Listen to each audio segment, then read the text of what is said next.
در گام اول اگر موافقی سلامی داشته باشیم با شنونده هامون. من اینو هم عرض میکنم که فرمت برنامه ما استاد بیشتر حالت رادیویی داره و دوستان ما حالا مشغول هستن در غرفه ها، برخی از عزیزان هم افتخار دادن اینجا نشستن، ولی به صورت کلی خب برنامه فرمت رادیویی داره و عزیزان در حین انجام کارهای دیگه هم شنونده صحبت‌های ما هستن.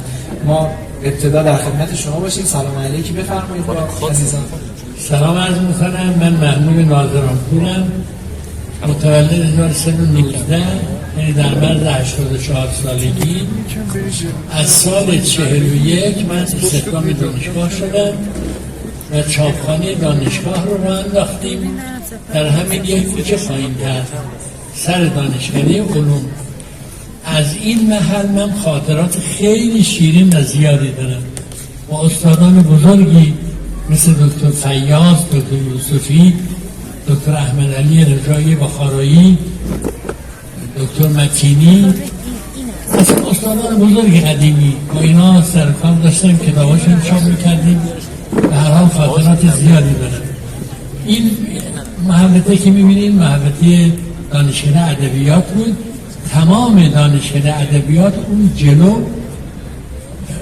یک منزل قدیمی بود، در اصل اینجا باغ منزل بود و از اینجا من خاطرات زیادی دارم. مخصوصا هر موقع یادم میاد از بیانات زیبا و متین و بسیار قشنگ دکتر فیاض. همیشه تو ذهنم هست که ایشان چقدر قشنگ صحبت میکردن، ساعتها میتونید سپای صحبتشون بشینید و خسته نشید. حتما شنونده صحبت‌های شما خواهیم بود در ادامه برنامه. من فقط از این سلام می‌کنم با آقای سهیل مدوری عزیز. شما هم اگر مخاطبان به نام حضرت دوست که هرچه داریم و نداریم از اوست. رضا سلیمان‌نوری هستم، تقریبا نصف استاد سنم در آستانه 50 سالگی و خب چیز حدوداً 30 سال در حوزه رسانه قدم زدم. 10-12 سالی هم هست که خدمت جناب ناظرانپور و بقیه دوستانی که در حوزه مشهد و خراسان بزرگ فعالیت میکنن شاگردی میکنن. خیلی عالی، باعث افتخاره که میزبان شما هستیم. اما همونطور که عزیزان هم فرمودن ما قراره که در مورد قصه های ناشنیده و ناگفته شهرمون مشهد صحبت بکنیم در این 4 شب و خب کلی قصه هست. همونطوری که استاد فرمودن این مکان سابقه تاریخی قابل توجهی داره، کلی اتفاقات افتاده که قطعا شنیدنشون خالی از لطف نیست. اما ما می‌خوایم امشب همونطور که صحبت شده بود از برخی از محله‌های اطراف حرم آغاز بکنیم و من میخوام که از شما دو عزیز کمک کنید، به خصوص شما که برای هدایت بحث هم کمک بکنید و ببینیم به کجا میرسیم. بفرمایید. اگر اجازه بدید و قبلش هم یک گپ گفتی با استاد داشتیم، گفتیم کمی راجع به خیابان‌های منتهی به حرم و خیابان‌های قدیم شهر حرف بزنیم. هرچه باشه به نباشد ما در مشهد مفتخریم که دومین خیابان ایران فعلی رو میزبانیم و اگر بخوایم در اقلیم ایران بزرگ یا ایران فرهنگی بگیم سومین خیابان رو که همین بحث حالا ما قدیمی ترها میگیم بالا خیابون، پایین خیابون، امروزی ها میگن خیابون آیت الله شیرازی، خیابون شهید نواب صفوی. این خیابان بعد از خیابان سپه قزوین در وضعیت کنونی ایران عزیز دومین خیابان قدیمی است و در وضعیت بزرگتر بعد از خیابان مرکزی هرات سومین خیابان حساب میشه. این یک مختصر بسم الله اول ماجرا که من ریسمون مسئله رو دست استاد میدم که از گذشته بالا خیابان و خاطراتی که از بالا خیابان دارن بگوین که اگر جایی هم کمکی بود در خدمتشون هستم. من میخواستم عرض کنم که اول به طور مختصر محدوده مشهد رو بگم. در 80 سال پیش مشهد 80 سال پیش از طرف شمال چهارراه خواجه ربیع بود، از اون به بعد دیگه بیابان بود و قلعه بغرآباد بود. که این قلعه بغرابادم مال عموی مادر زن من بود که بعد راه آهن خریدن و راه آهن ساختن. از همون طرف چهارراه خواجه ربیع بعد که ما به طرف شرقی خورده بریم میرسیدیم به چهارراه آخر خیابان طبرسی که کنتور نفت بود. از اون به بعد باز بیابان بود. بله چهارراه شهید گمنام شهید گمنام فعلی مقدم بشه. بعد از جنوب غربی فلکه تقی‌آباد، بعد دیگه بیابان بود و اون دستش شفتالوزار بود، باغ‌های احمدآباد. و این خیابون کوهسنگی هم تازه احداث شده بود و اطرافش باز هم بیابان بود که قلعه علندش بود. اینا همه هم قنات داشتن، قناتی پرآب. بعد میرسیم میدون احمدآباد که اصلا قلعه احمدآباد. از طرف غربم که در رودقوچان شهر تمام میشد، دیگه هیچی نبود و نهر خیابان از دروازه قوچان وارد میشد.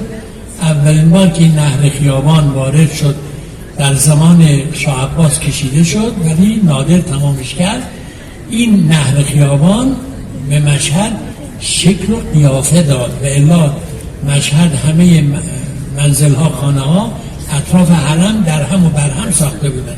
من میان کلامتون شکر استاد، چون یه اسم یک میوه‌ای رو بردید که الان برای نسل الان غریبه. من یاد دارم اما شک دارم تو جمع کسی شفتالو خورده باشه و ببینیم اصلا چی هست. یه توضیح یه میوه خاص مشهد بود که الان متاسفانه وجود خارجی دیگه نداره. الان عرض میکنم شفتالو شما هر موقع هلو بخورین دانش بکارین درختی که در میاد شفتالوه، یعنی هلو مجددا درختش هلو نمیده، بایستی پیوند کنه و اون میوه خوشخوری هم هست، میوه خوبی هم هست. اون میوه رو میگفتیم شفتالو. یک کمی پرزدار بین هلو و شلیل اما با پرز زیاد. نه اصلا همین شکل هلوه، شکل هلو منتها خب عطر و طعم هلو رو نداره، اینطور لطیف و چیز نمیشه. حالا نسل جدید شاید با خود شفتالو خیلی آشناییت نداشته باشه تو اصطلاحات زیاد بله دقیقاً، چون اصطلاحش زیاد اصلا خودشون نمیدن، خودشون بدونن چی هست. استاد اخوان ثالث یک شعر مشهدی داره میگه، ببخشید دیگه میگه آی تو که قمال تو میدی شفتالو هر اشتو میدی. بعد از اون طرف هم خیابان آبکو هم که تا قلعه آبکو یک خیابانی بود که جاده تهران که البته نبود اون موقع، جاده قوچان بود که همون خیابان آبکو و بعدها دیگه جاده کناره کشیده شد، در نهایت اون خط کناره شد. بعد این نهر خیابان از چشمه گلس، یعنی برای که راحت تر بشه مردم گفتن گیلاس، در صورتی که گلس بود. از اونجا این آب رو کشیدن آوردن و به خاطر این نهر که مستقیم میخواست بیاد به حرم شهر مشهد شکل گرفت و بعد یک باغ بزرگی هم بود که مجبور شدن از وسط این باغ نهر رو رد کردن که یک قسمتش منزل نادر بود و بعد اونجا اون خیابون چیز هم کشیدن که میگفتن شاهرزا، حالا میگن نمیدونم اسمش حالا چیه، اون خیابون هم که کشیدن شد این باغ شد 4 تا باغ و این محله 4 باغ اسمش از اون موقع به وجود آمد و الا در اصل یک باغ بوده. من میان کلام استاد بازم شکر که ما قراره کمی امروزتر به این که همه فضا داشته باشن به عبارت بهترش به استاد میفهمه. اما خب توی تواریخ هم داریم، کتاب‌ها داریم. ابتدا راه آبی کشیده میشه به حرم از چشمه گلس یا چشمه گیلاس که حالا میگن توسط امیرعلی شیر نوایی. بعد در دوران شاه عباس دو طرف این چشمه یا مسیر آب خیابان میشه، دو طرف از حالت باقی ساده در میاد، امکان گذر سواری کالسکه براش فراهم میشه و کنارش به جای باغ کم کم خانه ها بیاد. در منطقه بالا خیابان خانه های اعیان شهره، در منطقه پایین خیابان خانه های تجار شهره. اختلافی که هست و بالا خیابونی ها بعدها اکثرا اداری و نظامی و این تیپ هستن و اون طرف اکثر تاجر و مذهبی. این اختلافی که هست اختلاف ریشه‌ای از زمانی که خیابان ایجاد می شود. چرا؟ چون که مسیر پایین خیابون دسترسی اولیه شد. شما همین الان هم مسیر کوچان کم رفت و آمدتر از مسیر تهرانه. ورود شهر از مسیر حالا تهران، اصفهان همه با هم داریم. از مسیر غرب ایران به مشهد ورودی که انتهای پایین خیابون جای مصلا قرار می‌گرفته. حالا به مرور زمان رفته عقب و الان شهرک ابوذر و ملک آباد و اینها شده، اما ابتدا تا نزدیک مصلا قرار می‌گرفته. و اون ادامه خیابان که حالا ان شاءالله وقتی بحث پایین خیابان مستعد شد خاطرات پایین خیابونشون خیلی بیشترن، چون خودشون به نوعی پدر ناظر آب پایین خیابون میگن و داستان اونجا که ان شاءالله شب دیگه اون داستان بگیم چون بالا خیابون بیشتر این واقعیت در دلیل ایجاد خیابان این که بالا خیابان و پایین خیابان هستن به این دلیل نسبت موقعیتشون به حرم مطهره به محل دفن حضرت بالای سر و پایین پا. این به اصطلاح مبحث دیگه هم هست که بازم من ببخشید استاد زیاده نمی‌کنم. یه مورد دیگه هم که باز همین تبدیل میشه، ما مشهدی ها شمال جنوب شرق غرب نداریم. برخلاف کل کشور که وقتی ما میگن شمال شهر جنوب شهر شما ما میگیم پشت به حضرت رو به حضرت، پشت به قبله رو به قبله. این کاملا تناسب جهت‌های جغرافیایی در مشهد بر اساس مرحله حضرت سامن تنظیم شده. استاد ما حالا شروع کردیم، شما یک کمی بیشتر در بالا خیابون قول کنید از کجا شروع میشد؟ بزرگوار تو بالا خیابون بودن تا بعد باز من اگه شد مزاحم تو باز بشم. در مورد همین نهر خیابان که گفته شد یه نهر دیگر هم داشتیم که اغلب اشتباه میگیرن، نهر گناباد بود. نهر خیابان وضعیتش فرق میکرد، خیلی آب داشت، خیلی مثل رودخانه آب داشت. ولی نهر گناباد یک قناتی بود که اونم آبش فراوان بود تا همین اواخرم الان نمیدونم آبش میامد توی پارک اونجا یک برکه درست کرده بودن با همون آب که توش مرغابیا و اینها بودن. ولی در اصل اون آب نهر گناباد میامد از همین جلوی تلویزیون میپیچید میرفت به کوسنگی، استخر کوسنگی از اون نهر گناباد آب میشد. یعنی در واقع مخزن آب نهر گناباد بود. استخر کوسنگی هم خیلی عمیق بود، 3 متر 4 متر عمقش بود که روسا وقتی اینجا بودن تو شنا میکردن، من یادمه توی اون استخر. بعد این آب وقتی اونجا چیز میشد انبوه میشد، بعد ولش میکردن، تمام اون زمین های تا خیابون ضد اونجاها رو کشاورزی میکردن. تمام پادگان هم تمام آبش از همین آب نهر گناباد می آمد. این دوتا نهر در مشهد معروف بود و خیلی کارآمد بود، ولی دوتا نهر مجزا بودن اینا. و اما در مورد بالا خیابون که فرمودیم، بالا خیابون خودتون فرمودیم محل اداری و محل آدمای شاخص بود، اونجا زندگی میکردن. بعد خود بالا خیابان هم نهر خیابان که می آمد رد میشد، دو طرف نهر خیابان به خاطر وضعیت همون مردمش و وضعیت کاسب‌هایی که حاشیه بودن، دو طرف نهر خیابان تمیز بود، شلوغ نبود. ولی نهر خیابان از زیر حرم که رد میشد، از زیر بستا که رد میشد وارد پایین خیابان میشد، دیگه تماشایی بود. بغل این نهر از هر نوع شغلی که شما بگید، همین حاشیه نهر از سرتراشی و کله‌پزی و پلوپزی و نمیدونم بچه ها میخه کفاشی راست بکنن و هر شغلی که باید همین حاشیه نهر میشستن، خرازه بخوردن میرفتن آشقالاش رو همین سبزی پاک میکردن تو همین نهر میرفتن و این نهر آب به این خوبی رو آلوده میکردن.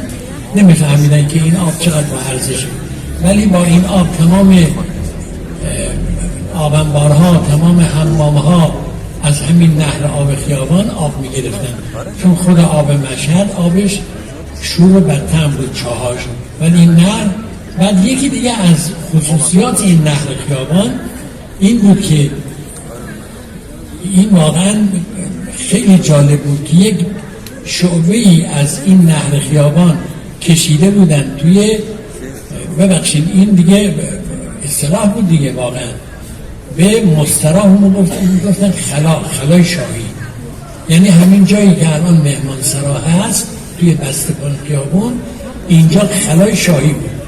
شاهی من همیشه تو بچگی میگفتم آخه چرا اسم حضرت رضا میگن خلای شاهی، چون شاه خراسان میگفتن دیگه.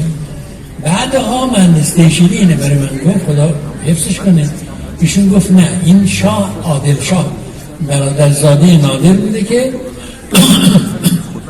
برادرزاده نادر بوده که به نام او، و بعد این آمده یکی از کار اساسی کرده یک شعبه، یک جور کوچیک از نهر خیابان کشیده زیر این توالتا، و در اون زمان نادر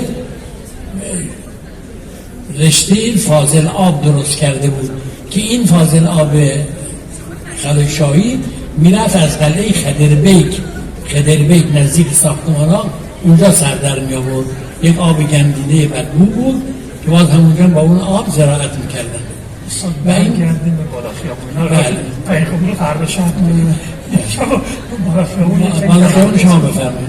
این تا انشاءالله چون گفتم این خیابون داستانهاش بسیار زیادتر از بالا خیابون هست. به خاطر ساختاری که داشته، کاروانسرا زیاد داشته، حمام زیاد داشته، مسافر بوده، خیلی داستان‌های بیشتری نسبت بالا خیابون داره، هرچند که حجمش تقریبا 1/2 بالا خیابونه. شما وقتی میگین بالا خیابون باید از محدوده کوچه نور یا کوچه قدیما بودن چهارشنبه بازار مشهد حساب کنید، کوچه سمسارهای میدون توحید تا حرم مطهر. خب حرم مطهر هم نه ورودی الان، تا فرودی صحنه کهنه یا عتیق یا انقلاب. و تا این خیابون از خروجی صحنه کهنه حساب کنید تا میدون پنجگاه فعلی، میدون این تقریبا 2:2 میشه از لحاظ مساحتی. خب استاد فرمودن که توی این مدت یک چهارراه و یک میدان هم قبلش مسیر بالا خیابان احداث میشه. میدانی که حالا ما به عنوان الان میدان شهدا میشناسیم، اسم قبل از انقلابش میدان رضا شاهیه، اما اسم مردمیش میدان مجسمه است، چون اولین مجسمه‌ای که در مشهد ایجاد میشه تو میدان نصب میشه. و بعد هم که چهارراه نادری یا چهارراه شهداست.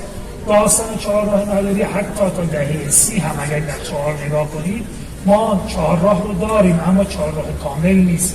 خیابان فعلی آیت الله بهجت 409 دهه 40 به بعد ایجاد میشه.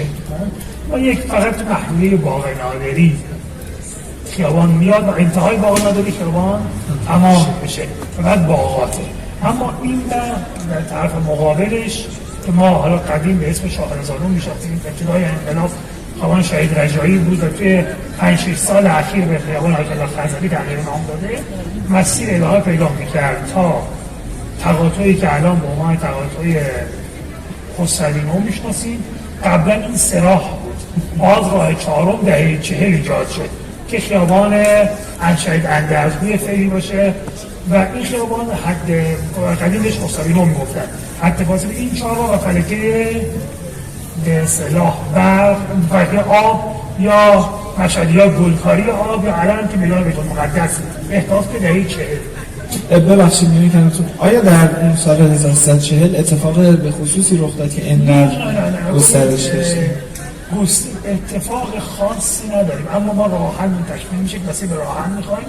از اون برای این مسیر کوره میاد گرد برای که راه دومی به حرم باشه که فشار راه به اصطلاح بالا خیابون کم بشه، این راه احداث میشه که مستقیم میخورده به خیابان امام رضای فعلی، خیابان تهرانی که ما این که امکان ورود و خروج چون اکثر به اصطلاح گاراژ ها تو خیابان تهران قرار داشته، خیابان تهران و خیابان طبرسی روی این برای که رفت آمد سهل بشه این خیابان های احداث میشه.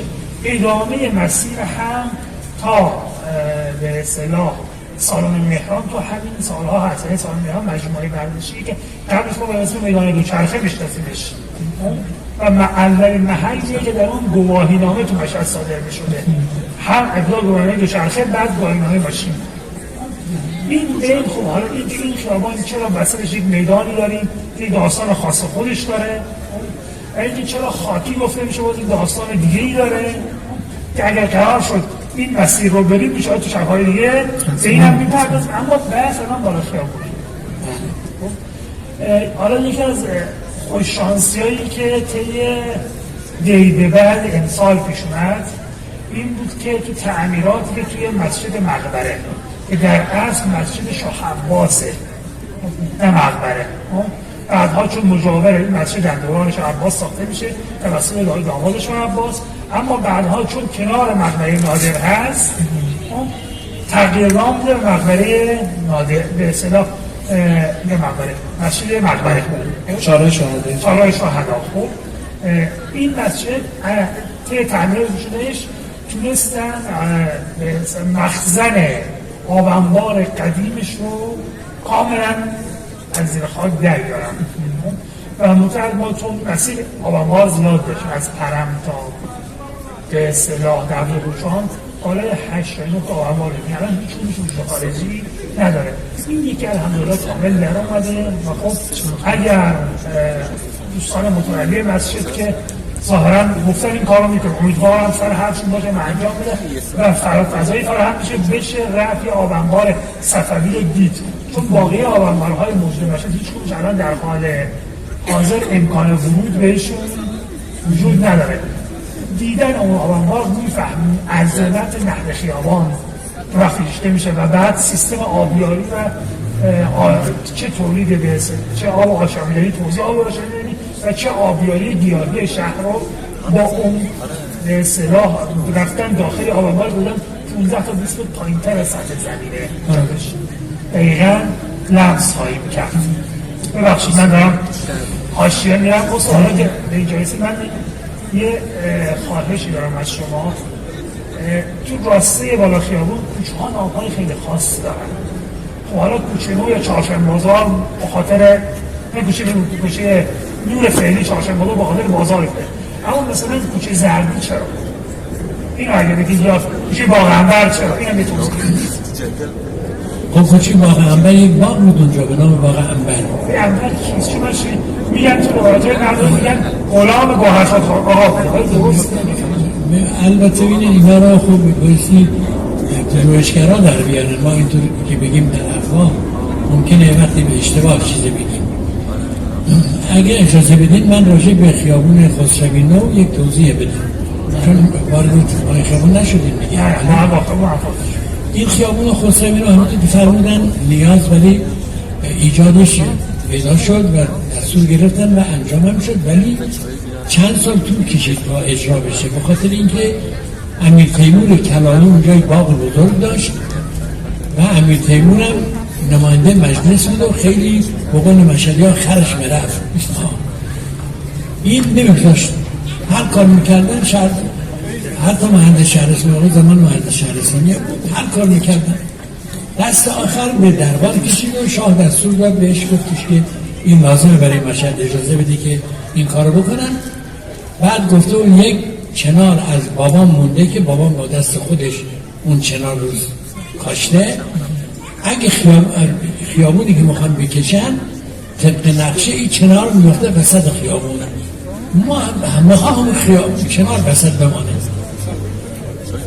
این هم خیلی رفت آمد کرد، دیگه حاضر نشد و دیگه شاه هم چیز نکرد. مهندس شهرستانی یا مهندس زمان هر کس بود فکر کنم شهرستانی بود، قبول کردن که این خیابون رو بکشن و این کنار هم وسط بمانه. قشنگ من یادم هر روز صبح با دوچرخه از اونجا رد می شدن، بیشتر روزا می دیدم این ماشین زده به این درخت و چند نفر شدن تا اینکه دیگه جرأت نمی کردن. درخت خیلی هم عظیم بود، من و شما بایستی می گرفتیم دورش، صدها سال قدمت داشت. بعد خلاصه میگه که شیرپاک خورده یک راه پیش پای مسئولین گذاشت و یک بشکه اسید پاش خالی کردن و این چنار خوش شد دیگه. از اون نور کسی ما نده دیگه، تصادف نشد دیگه، درخت جمع کردن. ولی واقعا خیلی چون میرفتن شباب عیاشی به خیابون کوکاکولا اونجا بساط را مینداختن، من حالت مستی میامدم آخر شب میزدن به این درخت و این خاطره من دارم که تقریبا بیشتر روزا من تصادف میدیدم که راجب اون خیابون. و بعد این که میامد به فلک آب میخورد و این فلک آب، چرا میگن فلک آب؟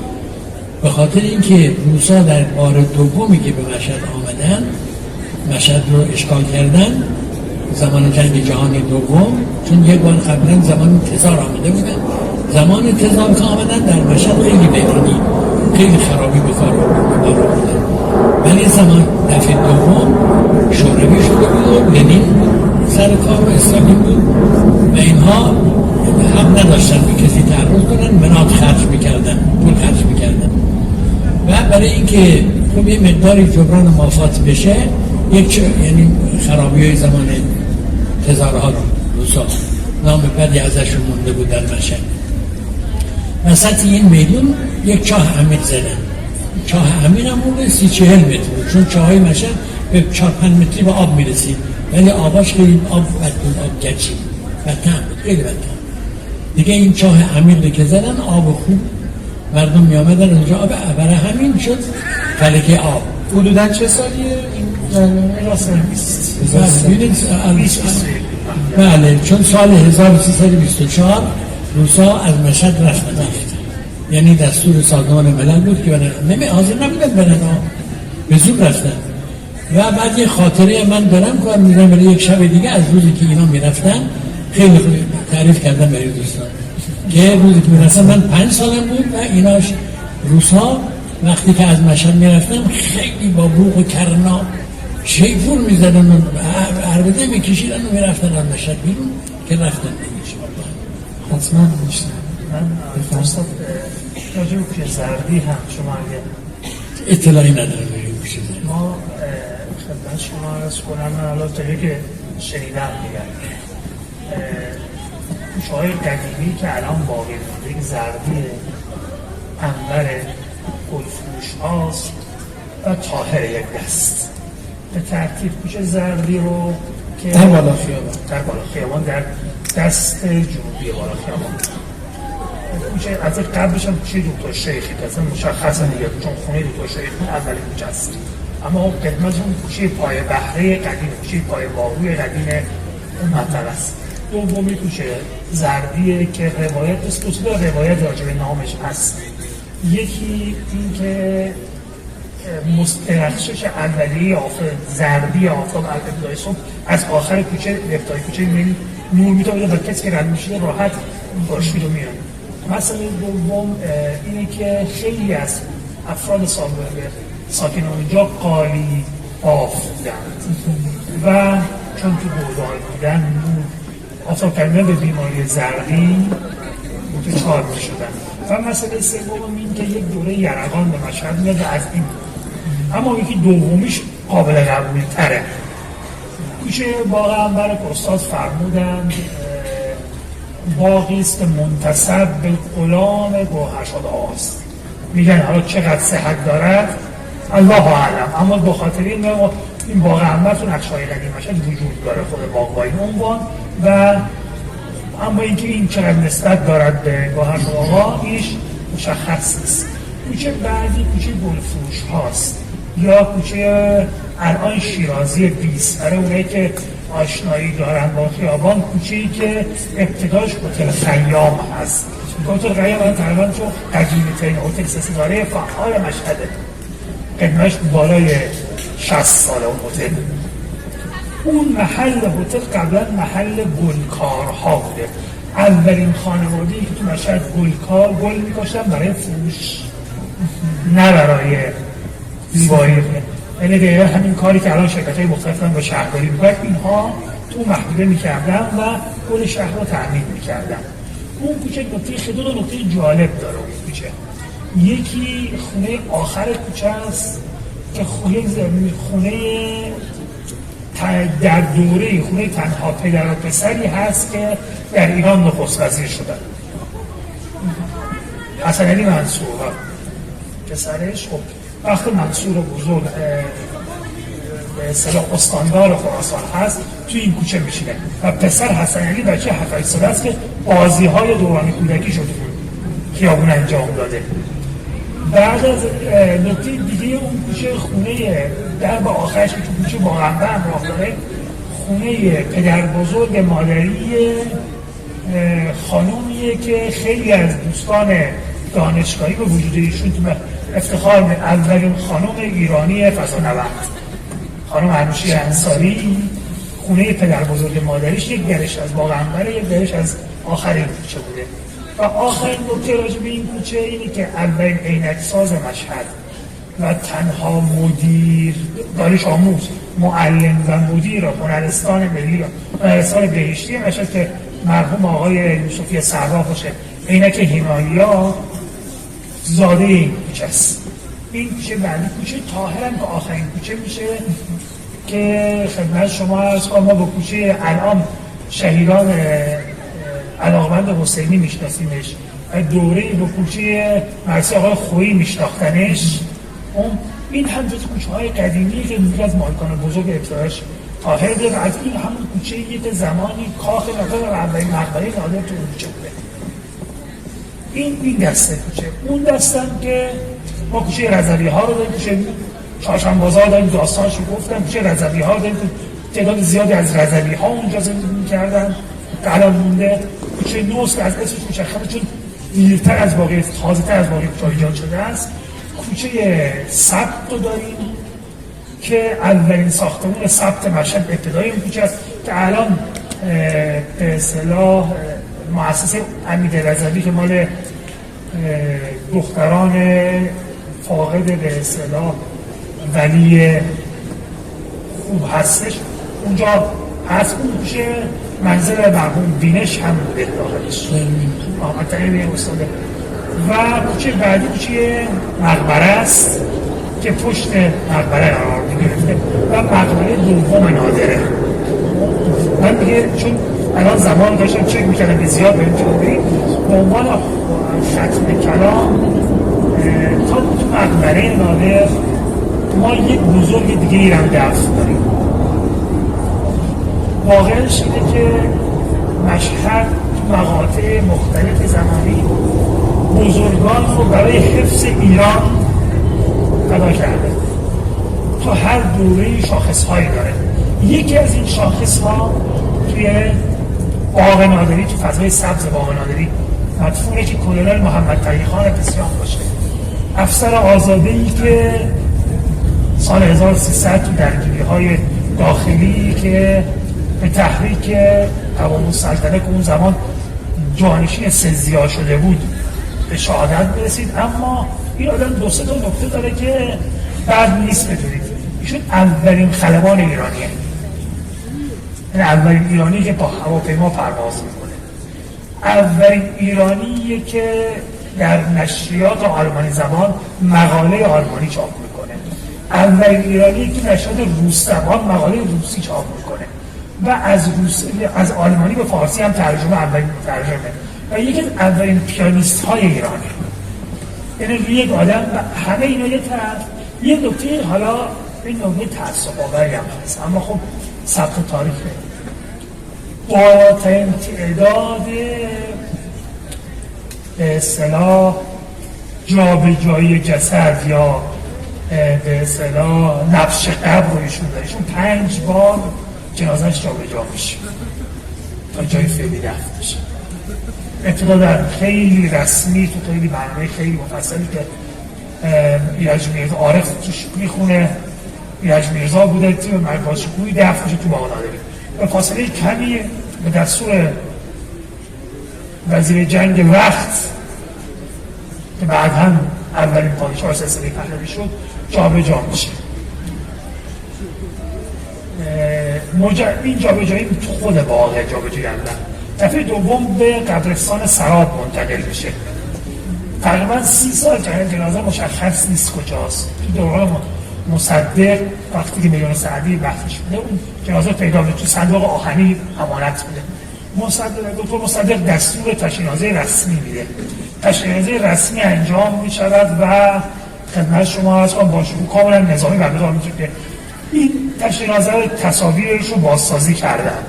خانم آزاده ارمکانی اشتراک کنم بازسازی کرده تشریح نظر رو. میاد توی باغ نادری کنار مقبره نادر دفن میشه. این چاره باغ دارش اینجا دفن میشه. وقتی مقبره نادری بازسازی که میشه قرار بر افتتاحات به شاه بخت پهلوی دوم میگن آقا چه چیزیه؟ میگه نمیام برای افتتاح، میرم افتتاح مقبره نادر و آرامگاه خیام روز گستر هم این خیلی زودتر حاضر شده بود. نمیام میگه چرا نباید سرباز کنار فرمانده دفن بشه و باز مجبور میشن کلونل جابجا کنن تو باغ دفن کنن و نادر تنها بشه تا افتتاح رسمی اونجا انجام بشه. 5 بار نام ایشون مجدد کلونل محمد تقی‌خان پسیان. و این آخرین جمله، این آدم یه خانواده خیلی خاص داره. 8 شهید تو خانواده این آدم. پدرش جنگ هرات، 2 تا پدر بزرگوار، یکی جنگ خدمت شما روسیه، یکی خدمت شما عرض کنم که جنگ با به اصطلاح تو قاهره باب و آبیت توی منطقه سمنان. برادر و پسرموش توی جریان اشغال شیراز توسط انگلستان. این شد 5 تا. یه عموی دیگهش توی جنگ با عثمانی، خودش و یکیش هم واقعا حضوری 8 تا شهید تیم بوده. خود ایشون در جریان خودش رو 10 مهر 1300 توی جعفرآباد و قوچان عشایر کردی که با قوام اتحاد داشتند، بعد از اینکه آخرین تیرش رو شلیک میکنه تیر میمونه، از اون جریان فقط 1 سرباز زخمی از کل سپاه همراهان کلونل پسیان به اسم آذرخشی میمونه. اون روایت میکنه که آقا آخرین تیر رو هم زد و بعد مربوط به چه سالیه؟ 1300 10 مهر 1300.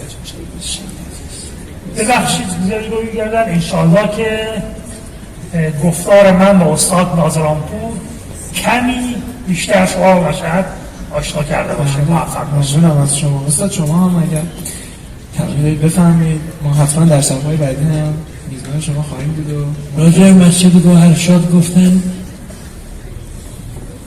حاج آقا رضای سلیمان نوری، مسجد گوهرشاد وقتی که میسازن یک پیرزنی حاضر نیست که خانه‌شو بفروشه و گوهرشاد آقا میگه که خب چاری نیست دیگه، ما خونه این باشه این وسط ما مسجد مونه بسازیم. مسجد میسازن، بعدی که پیرزن میمیره و اینها، من دیگه یادمه کاملا یادمه به جای همین حوض یک مسجد کوچیک ساخته بودن میگفتن مسجد پیرزنه، یعنی خانه او رو مسجدی ساخته بودن. مخصوصا مادر من همیشه تو مسجد میرفت نماز میخوند. مسجد پیرزنه معروفه. اینم خیلی کم کسی میدونست این موضوع رو، فکر کنم خیلی کم میدونم که این جایی که الان حوض وسط مسجد گوهرشاد هست مسجد پیرزنه بوده، منزل اون پیرزن بوده. دیگر اینکه وقتی که این مسجد میسازن گنبد رو طوری دستون میگه طوری بسازین که گنبد حضرت تحت شعاع این گنبد قرار نگیره. من کاملا یادمه گنبد خیلی کوتاه بود، گنبد قبلی، که بعد در جریان زلزله گنبد شکست میکنه و 2 تا گلدسته‌اند. من کاملا یادمه که ویران میشه. زلزله سختی آمد مشهد، من بچه بودم، شاید 10 سالم بود، 10 سالم کمتر بود، بله 7-8 سالم بود که زلزله آمد، زلزله خیلی شدید و 2 تا گلدسته گوهرشاد خراب شد، از اون بالاش خراب شد و بعدا درست کردن. گنبدم شکست برداشت. بعد از مدتی مجددا الان این گنبدی که بعداً ساختن واقعا متوجه نبودن که دارن چیکار میکنن. گنبد رو طوری ساختن که الان از گنبد حضرت بلندتره و نقض قرض شد. اون قرض اصلی به هم خورد که اون معمار اصلی اون کار کرده بود. این گنبد الان می‌بینی که گنبد اینقدر بزرگه که رسیده به گلدسته ها. این هم راجع گنبد گوهرشاد، مسجد گوهرشاد که باید گفته میشه. خیلی ممنونم از هر دو عزیز. صحبت از مشهد که همونطور که همین عزیزان هم گفتن بسیاری از نامگذاری ها هم حتی وابسته به مسجد شریف حضرت رضاست. مایلم که این بخش رو با چند بیتی از فاضل نظری به پایان برسونم که ایشون اینطور گفتن: ما را کبوترانه وفادار کرده است، آزاد کرده است و گرفتار کرده است. بامت بلند باد که دلتنگیت مرا از هر چه هست غیر تو بیزار کرده است. تنها گناه ما طمع بخشش تو بود، ما را کرامت تو گناهکار کرده است. خیلی ممنونم از بله خواهش می‌کنم. شعر جدی خوندیم، حالا منم یک شعری که بچه‌های مشهد میخوندن اینجا میخونم. چی بهتر میگم بفرمایید. بچه‌های مشهد همیشه میخوندن با هم دیگه تو کوچه ها: شیر کجا خرش کجا، بال خیابون تا خیابون، سراب و نوبون دروازه بجون. اینو میخوندن دست جمعی، یعنی همه مشهدی ها شیره. شیر کجا؟ شیر همشه مشهد. خیلی ممنونم از شما، ممنونم که همراهمون بودید. هر دو عزیز رو تشویق بفرمایید. متشکرم. بله می‌کنیم جناب آقای استاد ناظرآپور عزیز، همینطور جناب آقای سلیمان نوری. در شب‌های بعدی هم به کمک این دو عزیز انشاءالله شنونده قصه های ناشنیده مشهد خواهیم بود.